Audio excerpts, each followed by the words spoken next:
Welcome to the Keeping Time Podcast. I am Doug. I'm here, as always, with our host, Jeremy Oster. How are you, Jeremy? Doug, I am very well, thank you. Thank you for hosting the Keeping Time Podcast with me, and welcome to everybody. And thank you, everyone, for downloading and listening. We really appreciate it. Wouldn't be much of a podcast without you guys. So we have another episode, and today's guest is one that, if you're familiar with the podcast and a regular listener, you'll be familiar with this chap, Claude Greisler. He is the partner and the the master watchmaker, the genius, whatever you want to call it, the inspiration behind the Armin Strom brand. And if you're not familiar with Armin Strom, you really should be. He's one of the leading independent watchmakers today. And Claude is one of the most talented watchmakers that I've ever encountered. And genuinely lovely guy as well. And really the passion for watchmaking is why we're all here. So if we are passionate about watchmaking, doesn't it make sense to talk to people who are passionate about watchmaking? That was my thought. It would make sense, yes. That's exactly what I thought. So today's podcast was really prompted, and I know obviously Claude's been on a few times, but he's such a great guest and he always brings so much to the table. But today I want to learn more about the new watch. So it's called the Tribute, and it's a Tribute 1, and he's launched it with a unique concept of making the initial launch a very limited edition of 25 pieces. And I've received the watches already. We were able to secure a couple of pieces, so if you want one, call me quickly. And obviously, the best way to reach me is jeremy@osterjewelers.com. You can also, through Instagram, DM at Oster Watches. And, of course, follow us at Oster Watches. Follow us everywhere. And, of course, share the podcast. Everybody, please. It really helps. Rate and review. Rate and review. Thank you, Doug. Yeah, you're always good at that. Further, any comments, suggested guests, you can always email. What's the email address, Doug?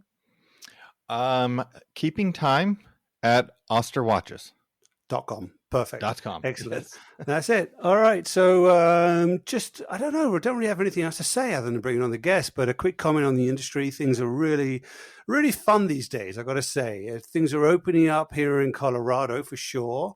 And we're starting to see a lot of improvement globally with the pandemic. We're not out of the woods, of course. But I think there's a definite positivity. Over the last year, people have had a chance to sit back, listen to podcasts, learn. And as a result, I think there are so many new people coming to this hobby that it's become really, really fun doing this. So I'm really thrilled to be at the forefront of it. And I'm really enjoying every aspect of it. So anyone has any questions, always just email me. You know, we're here to communicate with you. We're here to talk to you, and we're here to help with incredible watches. So don't forget to support your favorite retailers, of course, and really use your money to reward those who you feel are worth the support. So, think carefully about where your money goes, because it does make a big difference to everybody involved. And if you won't make a difference to somebody, think about it. Think maybe I should spend my money with somebody who will make a difference with. So there you go. There's my thoughts. All right, Doug, anything else to add? Anything else to talk about? Anything for you personally? I don't think so. Well, our last episode was quite the interesting one, and we did do something a little fun. We posted it on your YouTube channel, the Oster Jewelers YouTube channel, and had the YouTube automated closed captioning or transcribing. So if you found that last episode a little difficult to listen to, try that video, and some of the transcribing is a bit comical and you might get a laugh out of it. But give that a shot, and you can really hear in depth what we talked about.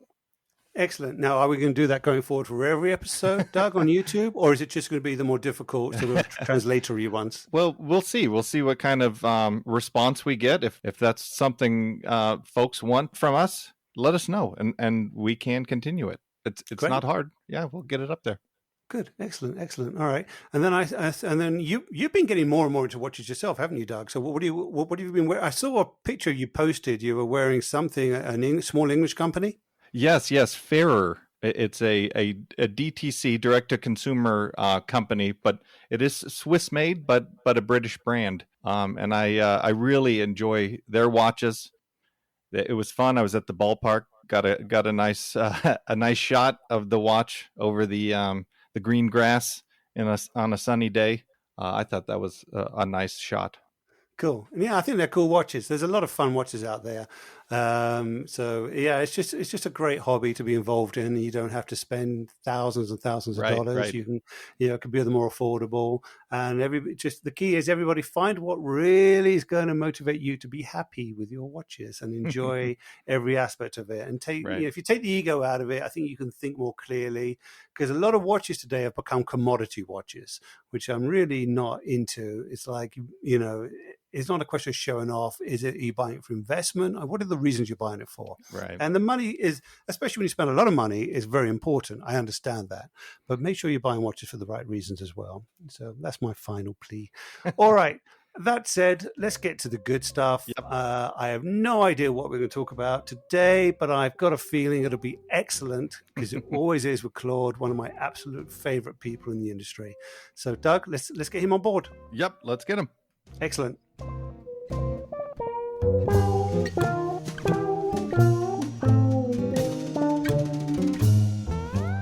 Well, welcome, Claude. Welcome back to the Keeping Time podcast. This is Doug. I'm here with Jeremy. How are you doing today?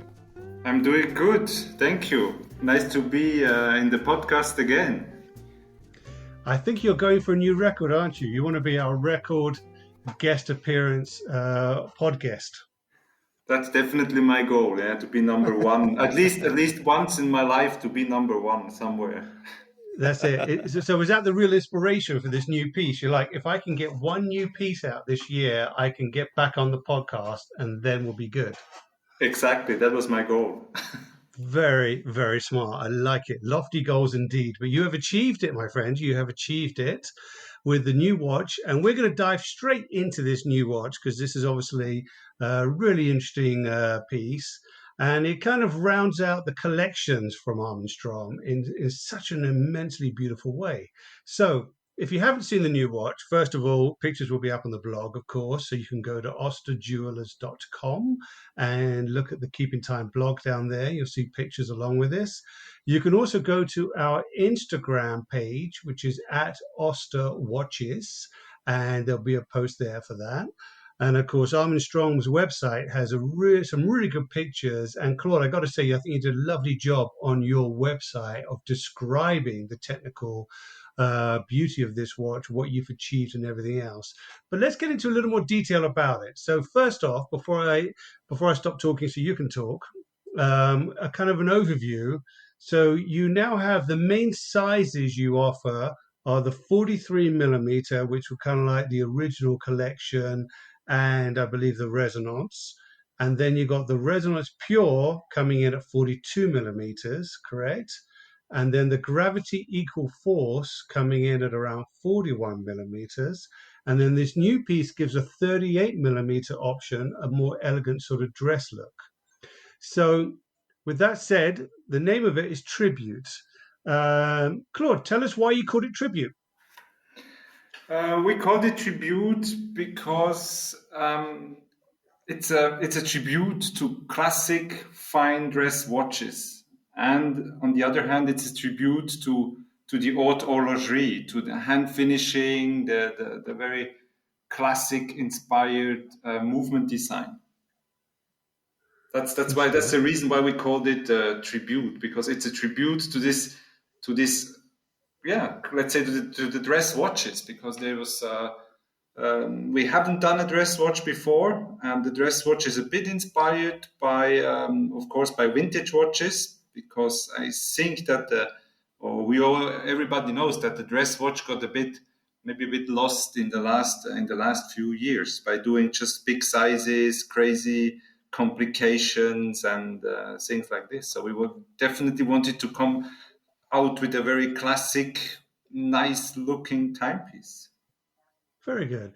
Well, I've been thinking about this, and the reason why I've been leaning myself towards more dressier timepieces. And I think a lot of my customers have. We've been selling a lot of smaller size, beautiful, elegant dress watches. But the irony of this, of course, is for the last year, nobody's dressed up. Everyone's wearing sweatpants or whatever, they've been at home. Yet the craze for dress watches has really sort of taken off. Now, do you think this is almost a contrast to everything else going on in the world, and that this is a striving for inner elegance, if you like, and that now the dress watch can be reimagined as an everyday watch because we don't worry about dressing the same way we used to? Do you think that's what's happened here? Yeah, definitely. Yeah, I think so. It got a little bit lost by this. Everybody was used to work with suits and wearing the tie to go to work. And today it's everybody can go with jeans and sneakers and t-shirts, and that everybody's feeling comfortable by doing this. But I think everybody is loving a classic, nice looking watch, and there was room to reinterpret, to do a new design, or to give an upgrade to those classic looking watches. I mean, it was just that we didn't copy what was done in the past. I think it's the next level in very classy, dressy watches. Yeah, and I think what's happened is as things have gotten more casual, it's like everybody's individual statement of showing that I still respect the dress codes. And even though the codes today may be a little different, there's a certain elegance that still makes people feel good. And it doesn't necessarily feel good to put on a suit, but it might feel really good just to strap a beautiful watch on your wrist. And of course, it's not going to be the same as it was. The old dress. Okay, let's talk about the old dress watch, right, Claude? It was basically a simple gold watch with a leather alligator strap. It was pretty boring. But now everything's reimagined. The dress watch is a style, but it's in no way inhibited by the past. So, for instance, the strap on the new tribute piece, well, what is that strap? It's not an alligator. It's not a standard leather. It's a really cool texture. What do you call that strap? How is that made a little differently than your typical alligator strap? So it's made an Alcantara leather, which is brushed on the upside. So it's a special technique to have this really matte, rough-looking strap. Cool. And Alcantara, of course, is used in a lot of high-end cars, isn't it? For the steering wheels, it grips well, it wears well.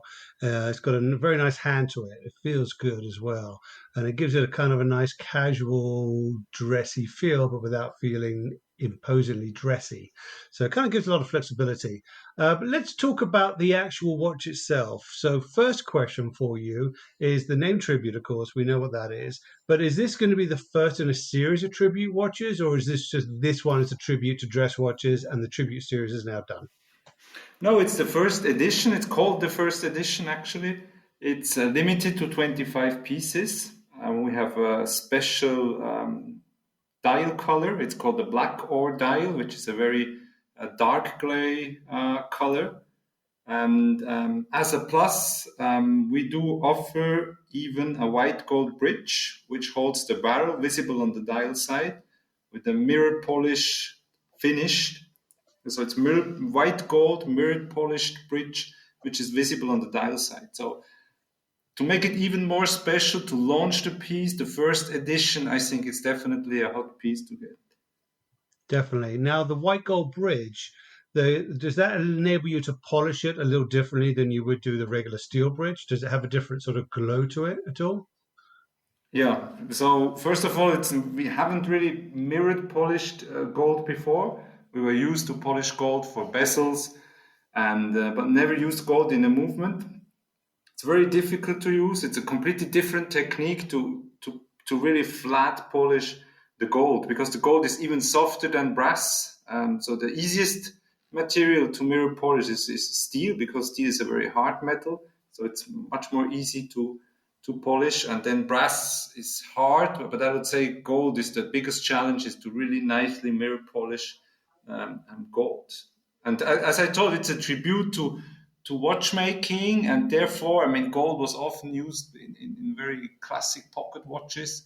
And we thought that's a nice add-on to have this beautiful bridge on the dial side. Okay, so the first edition is 25 pieces for the world, and those pieces have the white gold bridge. So obviously, following this, there'll be further series coming out, but would they be steel bridges? There will be brass bridges with different finishings.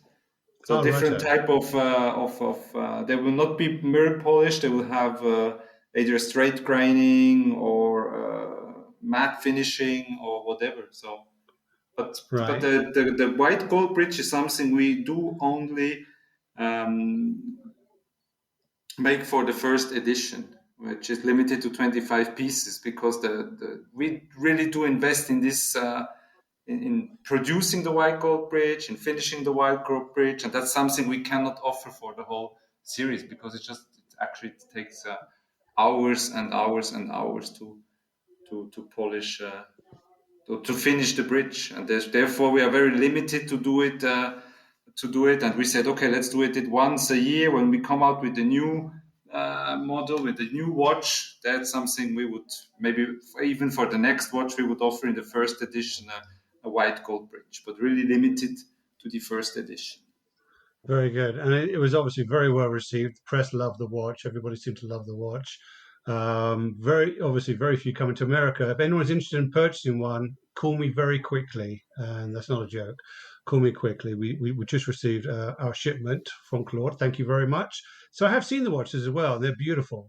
Before we get to the technical, let's talk a bit more about the dial. So you said black ore, and or I'm assuming that has a gold connection. Is that right?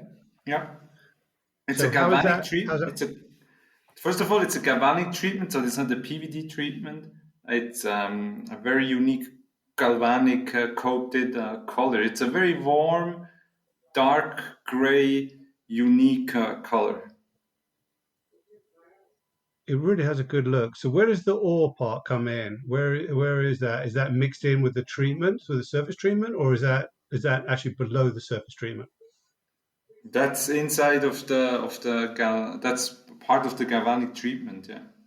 Okay, so it is the surface treatment that gives it that kind of it's weird. It kind of has a matte glow, doesn't it? Yeah, it's a very rough matte.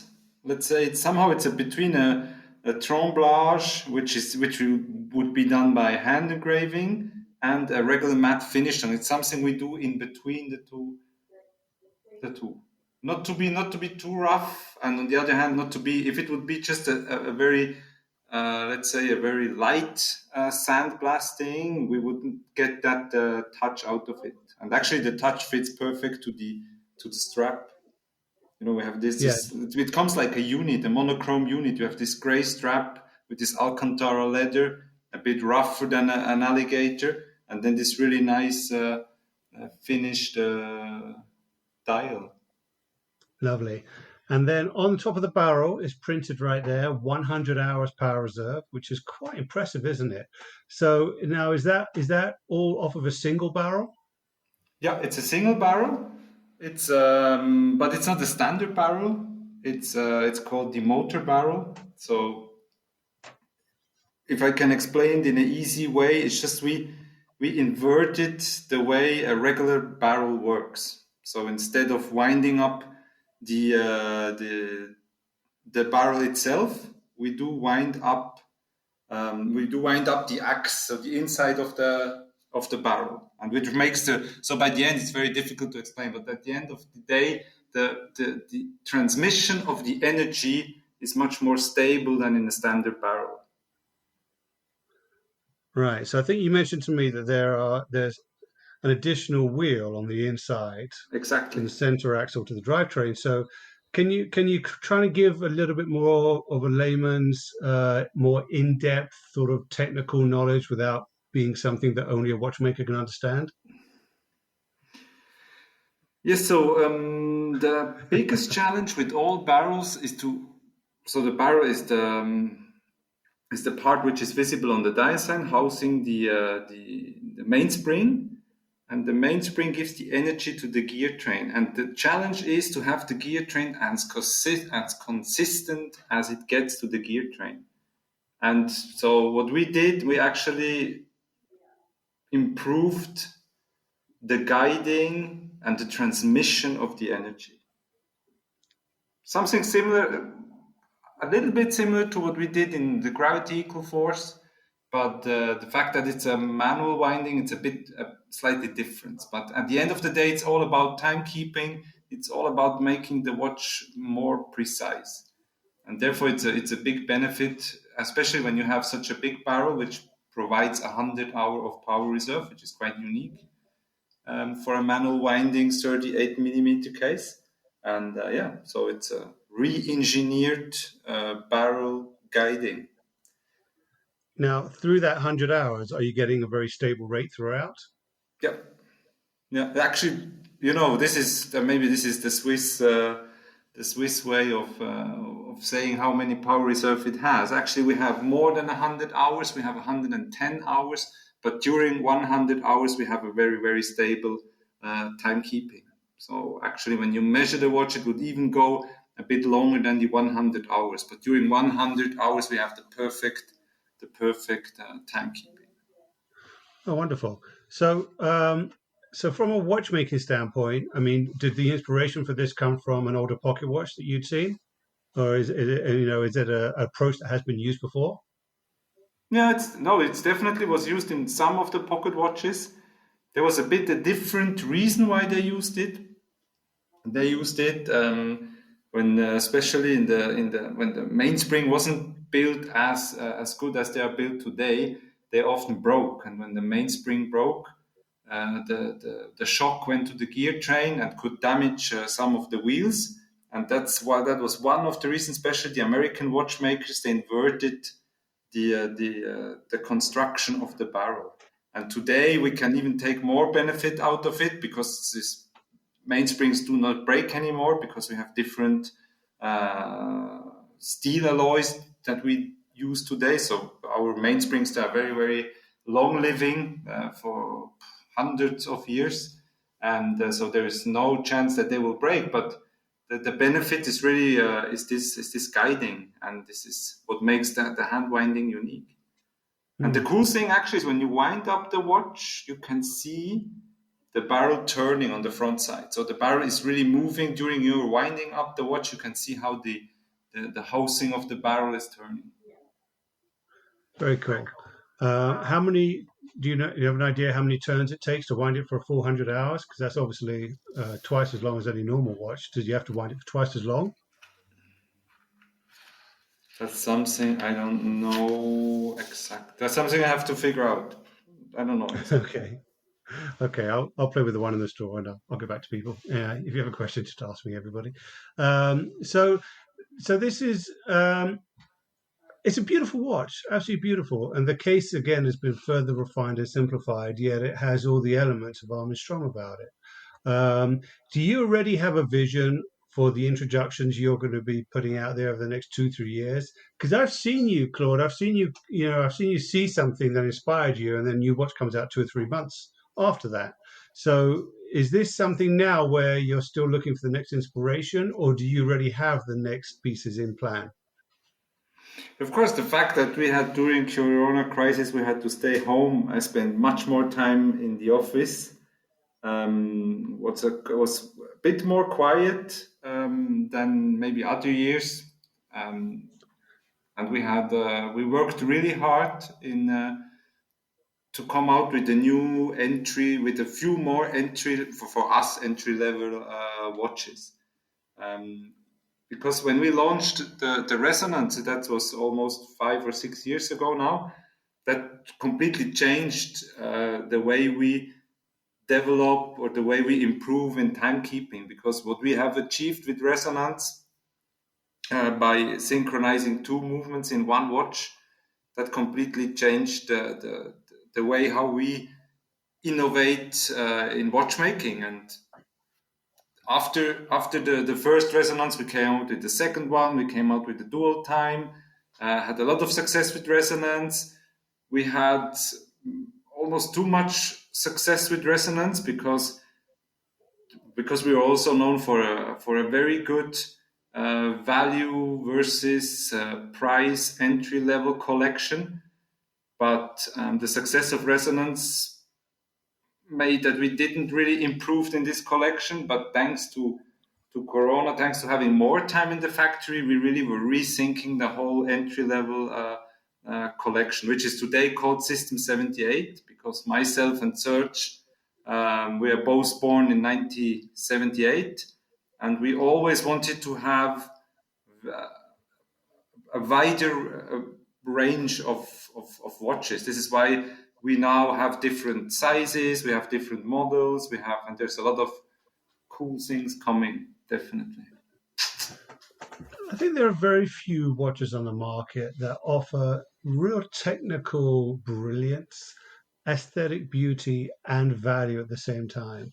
And that's one of the reasons I think I've been so drawn to your company, Claude. You do such a beautiful job. You care about the customers for one, and you care about what you're doing, and you have a real clear vision, which I truly admire.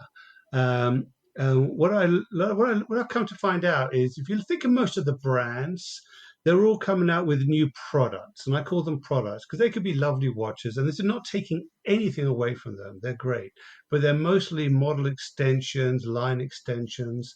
What I see in the independents, of which you are, a perfect example, Claude, is that it's not just about, for you, it's not just about making a new watch, is it? You've got to feel satisfied internally as a watchmaker. You've got to feel that you're pushing yourself as well, right? Yeah, of course. Yeah, every product we launch there have to be an added value. There has to be something unique for our customers, and the customer is really in the center of if we launch a new watch. It's not just that we want to do something. It's also we talk to our clients, we talk to our customers, and we respond to demands on market. And I think this is maybe this finally gives us enough inspiration to create new watches by listening, by doing also what they want finally. Yeah, it's really cool. Maybe it's a mix in between of what they are looking for and what we could provide. I think there's always a bit of surprise, so we always try to push an idea to the limit because we are the team and everybody who's working at Armin Strom is really motivated to push further. Especially if you see the decoration on the new movement. I think it's a big step forward for. I think there's always improvement in every single watch. I really am proud to present them because if there's a small thing which I'm not 100% convinced, I would never launch this watch. And I think it's a brilliant watch, definitely. I should probably mention something at this point because anybody listening, and I don't know, Doug, what you're thinking, but I'm hearing this sounds like a $30,000 to $40,000 watch based on the technical, based on the uniqueness, based on the exclusivity, the rarity. But I think some people might be surprised to find out this watch actually is 13,900 Swiss francs retail price. It's an incredible value. So I think in the US, I've just got the first pieces in. I'm waiting for the customs bill for the full conversion, but I think it's about 15,600 is where I'm going to be on this, which obviously is an amazing value. So it really is. So if you're listening, don't think, oh, this is great. I love hearing about high-end watchmaking, but it's totally out of my reach. It is not. And furthermore, the gravity equal force is in the low 20,000 range, or the high teens even for the more basic models. And in terms of confidence and quality, we should also talk about the new warranty as well. So so your new standard warranty is going to be 5 years, right? But on the Tribute first edition, another bonus for jumping on this first edition, you actually get a 10-year warranty. What was the thinking behind the 10-year warranty? Do you think that's important for customers, or what was the feedback you got that led you to offer that? I would say it's to also say thank you to our customers who commit themselves to be or to buy the first 25 pieces. We want to make them feel special and offer them something even more unique. It's a bit it was inspired by you can subscribe yourself for French wine, and Serge is a big wine lover, and he and he's a big watch collector, and he said there's something we should give the first 25 customers who commit them to buy a new caliber, to buy one of our new watches, we should offer them something unique. There's a lot of other cool stuff coming later on, but I think this is definitely the hot piece, one of the hot pieces to get. So when you say coming later on, you mean versions of this watch, so the basis of this watch, but then with all different applications. Exactly. Yeah. Okay. So also the tribute one will stay, but not in the first edition, without gold, without the 10 years warranty, but nice colors, different straps. So yeah, there's a lot of new So the collection is going to be around. New faces to be seen in Tribute One. Lovely. All right, let's go back to the gravity equal force, because of course you talked about listening to your customers and working with the customers, etc. And obviously we're a part of that. So we designed the gravity equal force, the Oster edition, of course, and it was incredibly successful. We sold out, and there were people wanting it after it was sold out. We still get requests for it. So definitely hit our mark. And I think we were the first to do the gear-shaped plate, right? That was kind of our concept there. And it seems that others have caught on to that and like it. So I guess now's a good time, if you don't mind, Claude, let's kind of talk about, we're going to be doing some other editions with you with the gravity equal force. I don't mind announcing that here. Really excited. So Claude and I have been working on this for the last couple of months, and I'm going to do it very publicly here. I'm going to apologize to Claude because I have driven him crazy. If you saw the amount of variations that we've done and the evolution of the design process, I think it's been a really cool process. And I think each time we did something, there was another vision that came of it. So when people do see these watches come out, please know, and I can only imagine what Claude goes through on every watch of his, but there's so much work that goes into it, and tiny little details. You change a little detail, it can evolve the whole watch completely. So we had some pretty surprising things coming about with the versions we were working on, right, Claude? When we changed a little certain detail here, it kind of led us to another path. And the process was pretty cool. It is, definitely.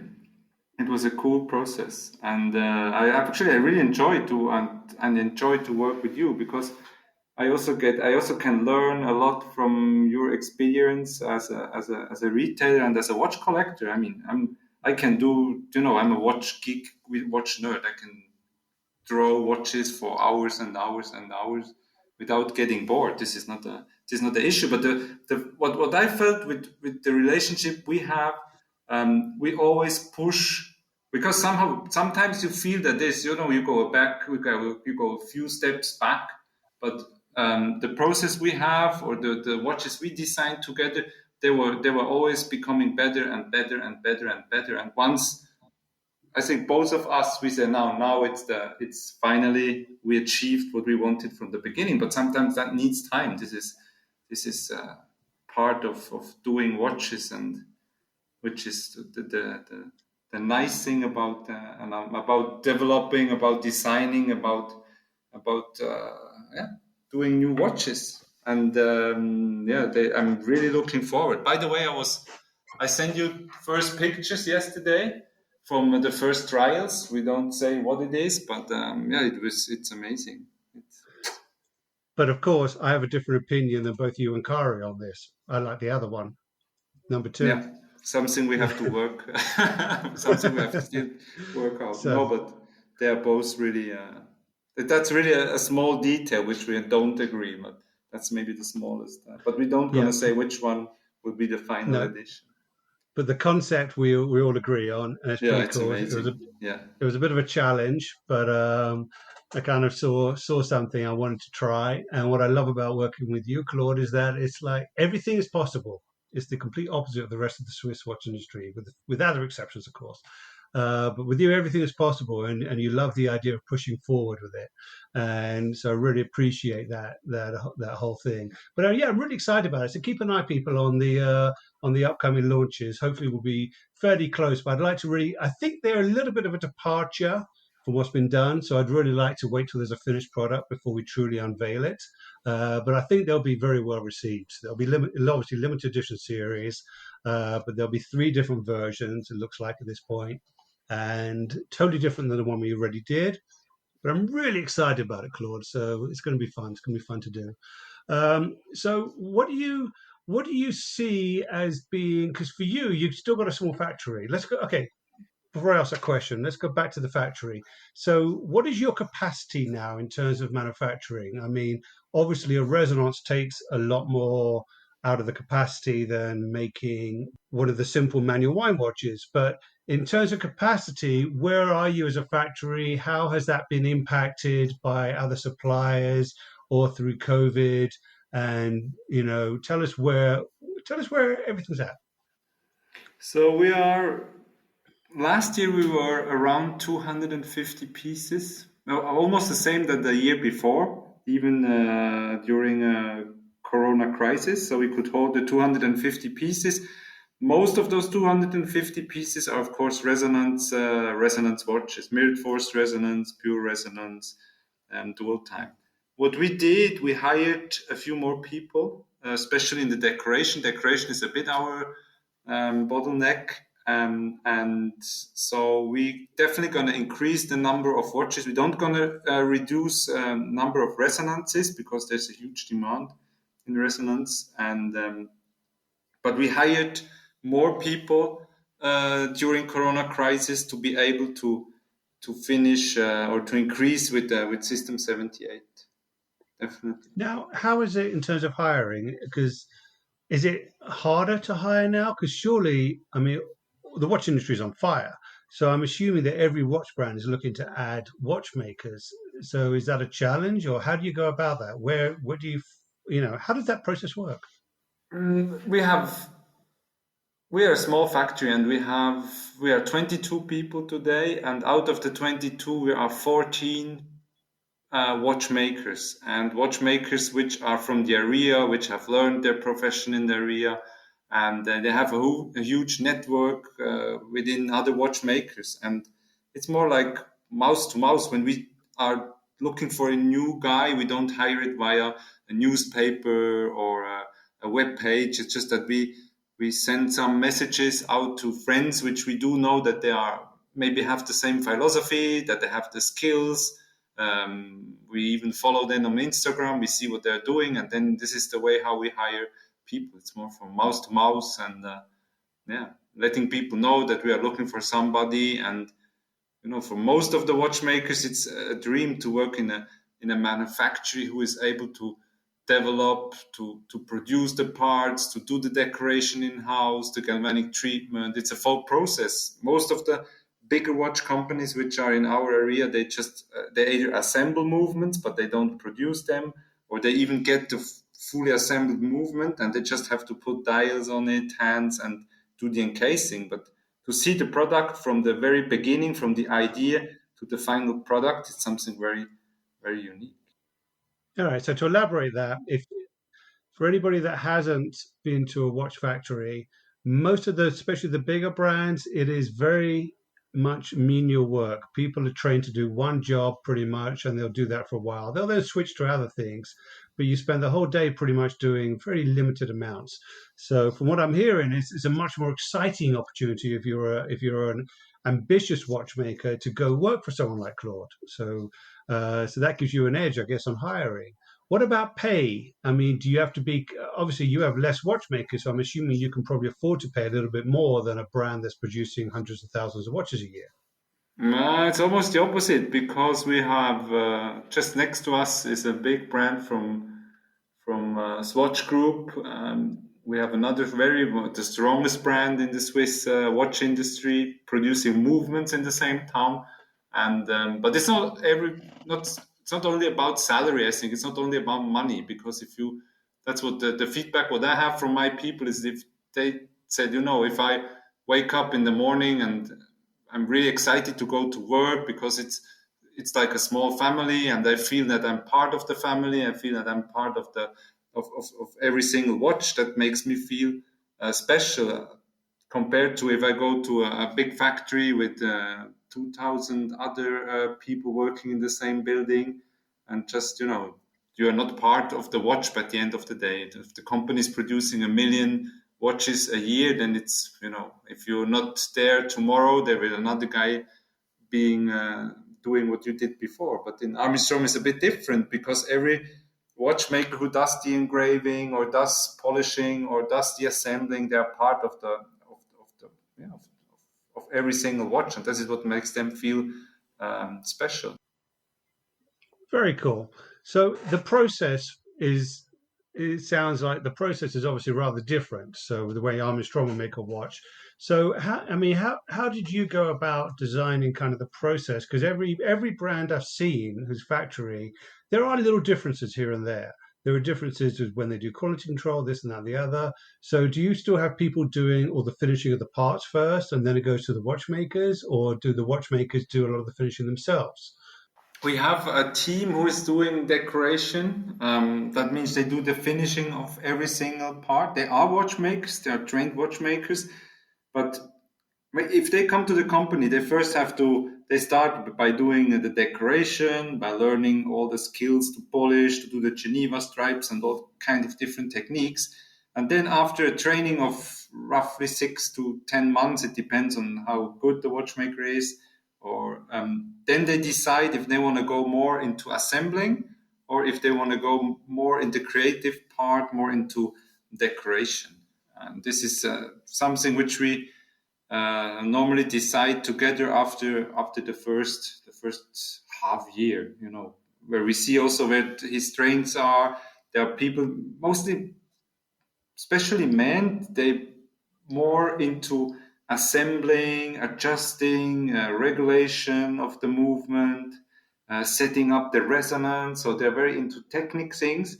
And women's are more into decoration. We have the workshop, I think it's mostly 90% or 80% are women's working in the decoration, because they have maybe they have better skills or they're maybe more creative, or I don't know, but they have the passion and the fire to do this the decorations, and this is something we then normally decide together. But if we have a problem in decoration, or if we have too much work in decoration and they cannot assemble, they don't feel they don't have a problem to go into decoration and give them a hand to make sure that we get enough parts in for the assembling. So sometimes it's not that they do the whole day the same thing, or they change, they come and ask, and they say, okay, listen, I would invest myself more in the new prototype, and then we decide on what they're going to do.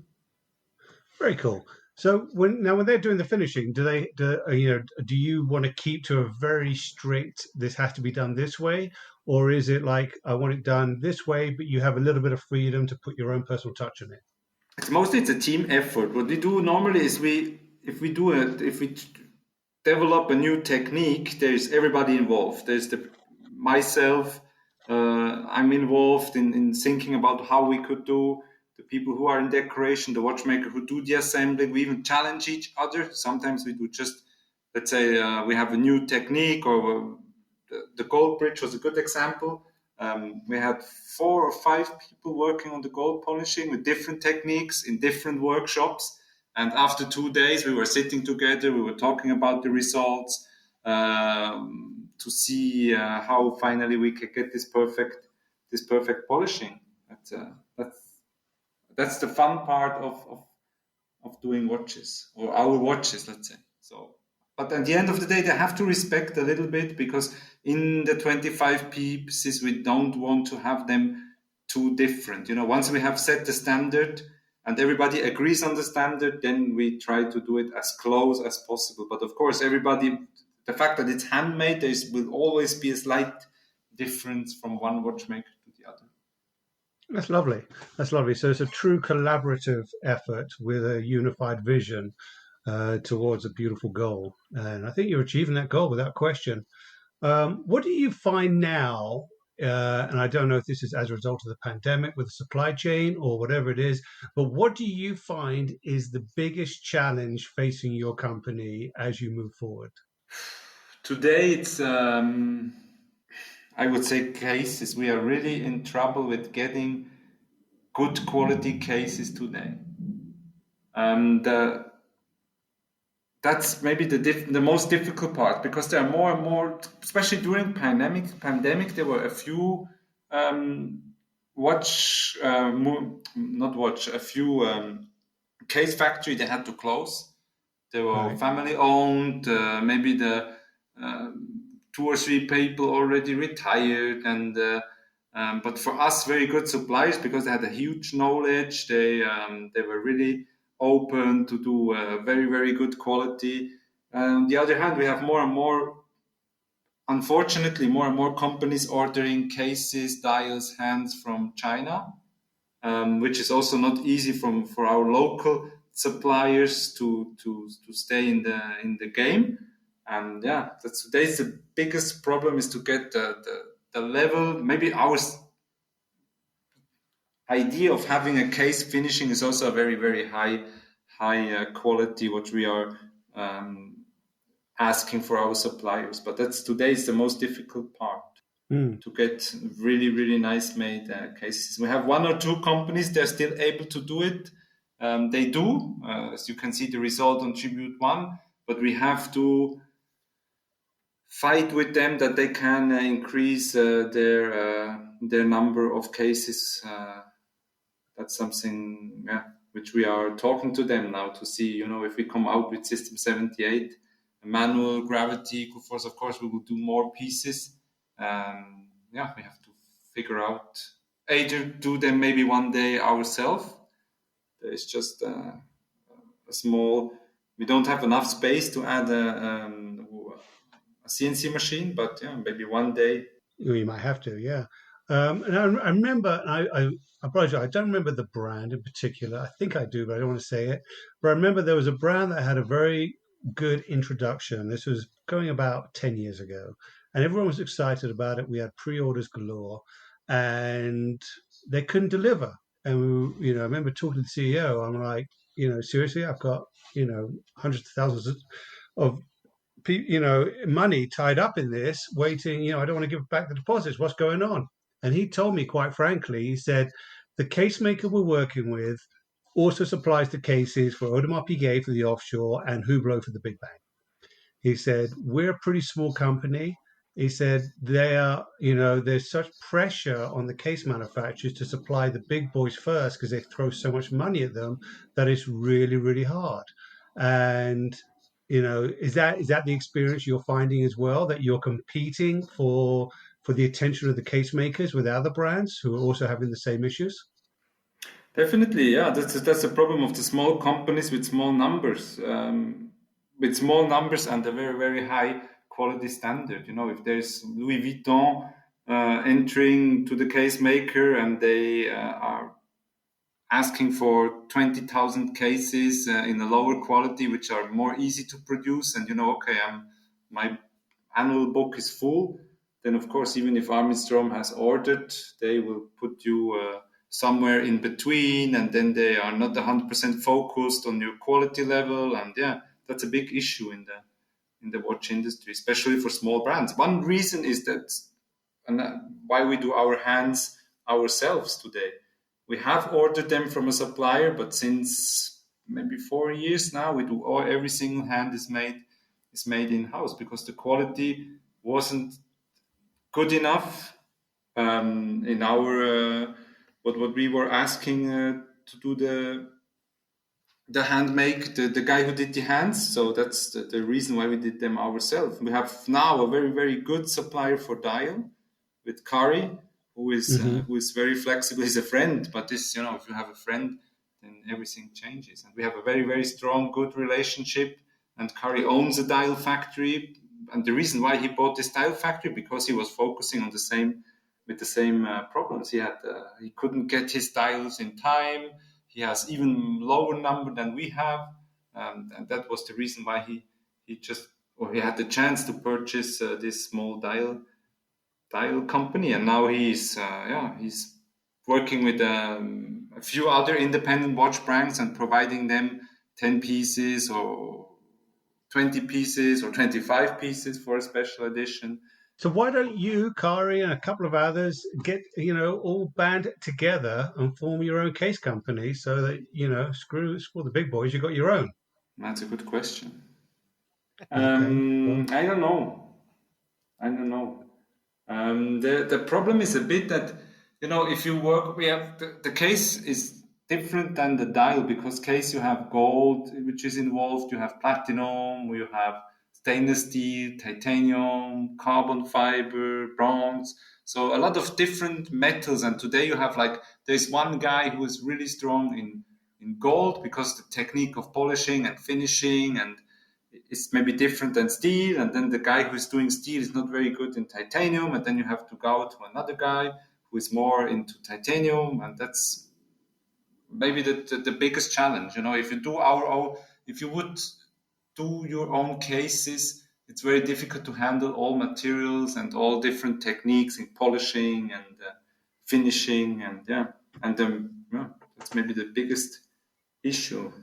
See, this is why I love doing this podcast, because this is the kind of information most watch people don't know. They just think, well, instead of making a gold case, making a steel the same way, right? No, it's a totally different. The process can be different. The tooling's different. Everything's different, isn't it, for the different materials, the approach, the method, everything. So I know with one of the brands whose facilities I've visited a few times, they have one particular case manufacturing plant just doing the gold watches and another case manufacturer just doing all the steel and all that stuff. And none of them, there is no crossover. It's totally different approaches. So it is, I guess it's just a little more complex than just saying, make a case maker, so I understand that. But that's got to be pretty frustrating. And the hands part as well. I know another company recently that introduced a watch and they said they're only going to make a few of them because it turned out they had to wait 4 months to get the blued hands. 4 months for the blued hands, whereas they could get the steel hands immediately. So, I guess it was a more complicated hand to make, so they couldn't just do it in-house. But I guess all these challenges are what come into play. And it's got to be pretty frustrating. And then the straps are another issue, aren't they? Because obviously shipping these days, in California, you're not allowed to ship alligator straps. You ship an alligator strap to America in general, there's a 50-50 chance it'll get held up in customs for weeks. So everything's a bit of a nightmare with import and everything else as well. So it's very interesting to hear all the different challenges that are facing you as you go about your business of creating beautiful watches. But I'm glad you see through them and you find solutions. That's the important part, isn't it? Yeah, that's it. This definitely. And then when you finally have a good relationship to another company, or you're able to do it by your own, that's the exciting thing. As harder it gets, as more excited you are if you have a very nice product at the end. And that is what drives us daily to fight and challenge ourselves to be better and to do great watches. I will never complain, even if it's hard to get a case. It's part of making watches, and watchmaking is not only assembling; it's making a watches from the drawing to the production to the finishing to everything till the end consumer or the owner has the watch in his hands. Making watches is a complete. The watchmaker is the guy who should be able to take care of everything, as you mentioned, including the strap, including the clasp and everything which is important on a watch. Someone once said to me that watchmaking is, at the end of the day, it's all about compromise. You can have an ideal vision, but you have to compromise something. Like if you want a very long power reserve, you typically have to compromise something else. It could be the rate, the accuracy, whatever it may be. If you want to, everything has a consequence to it, doesn't it? So I guess at the end of the day, it's about finding the best possible solution to create the identity you're looking for and stay true to your concept. But as you're working through it, you're going to find challenges throughout. And I guess the greatest watchmakers are people like you, Claude, who find the solutions to every issue. And with your ability as well, I guess you've got a lot more control over your destiny, because I've spoken to you and you've never give the impression that this can't be done. You always give the impression, yeah, no problem, it can be done. So you have this beautiful, quiet confidence that is quite wonderful to work with, and I do appreciate that. Thank you. How much of your factory setup now do you see having to change over the next few years, or is it just a question of constantly evolving? Or as you enter the next phase, are you going to have to change some things? We definitely going to change a few things, or we have to change a few things because we still see there is room to improve. Not only in numbers, but also in complications, in added indications on the watches. So there will be a